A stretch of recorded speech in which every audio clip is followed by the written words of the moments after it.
আসসালামু আলাইকুম রহমতুল্লাহি ওবারাকাতুহু। আপনারা দেখতে পাচ্ছেন বিশ্ববিখ্যাত জালিলুল কদর সাহাবী হজরতে সালমান ফার্সি রাদিয়াল্লাহু তাআলা আনহুয়ের খেজুরের বাগান।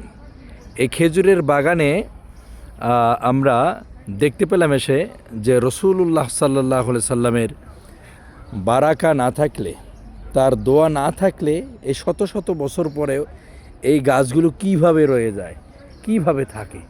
আপনারা দেখতে পাচ্ছেন সেই খেজুরের বাগানটি। আর এখানে দেখুন এই বাগানটি দেখতে আসছেন আমার প্রিয় ভাই আপনাদের সামনে যিনি বসানো আছেন। আমি আমার ভাইকে জিজ্ঞাসা করব যে আসলে হযরতে সালমান ফার্সি রাদিয়াল্লাহু তাআলা আনহুয়ের এই বিশাল খেজুর বাগানে এসে আপনার কেমন লাগলো ভাইজান?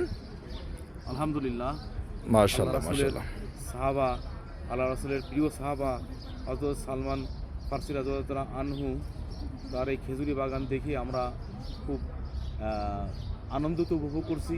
মাশাআল্লাহ। এইখানে এই খেজুরির বাগান আমরা জানতে পেরেছি যে এই খেজুরি বাগান, খেজুর গাছগুলো যখন মারা যাওয়ার পরে আবার নতুন করে খেজুর গাছ জন্ম নেয়।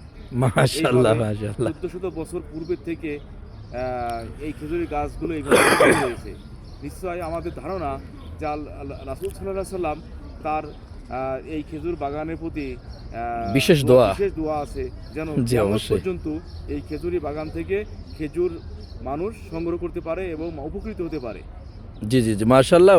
আপনারা যে শুনলেন আমার ভাইয়ের মুখ থেকে, তা আসলে বাস্তবতা আছে ভাই। আমি ভেতরের একটি অংশতে দেখলাম যে এই যে বাগানটি, এখানে যে গাছগুলো আছে শত শত বছর পেরিয়ে গেল ভাই, এরপরে গাছগুলো এখন আছে। যদি কোনো গাছ মরে যায় আবার এর গোড় দিয়ে আর একটা গাছ বেরিয়ে আসে, বুঝতে পারছেন?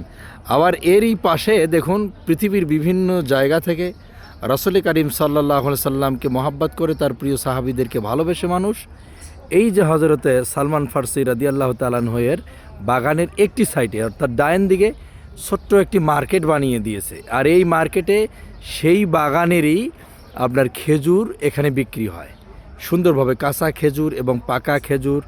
এরপরে আপনাদের আরও বিভিন্ন ধরনের স্টাইলে তারা এখানে আর কি সংরক্ষণ করে রাখছে এই গাছগুলোর খেজুর। আপনারা আসলে পরে সালমান ফার্সি রাদিয়াল্লাহু তাআলা আনহুয়ের বাগানে আসবেন, এখান থেকে আপনারা খেজুর কিনবেন, তাতে একটা বরকতও পাবেন।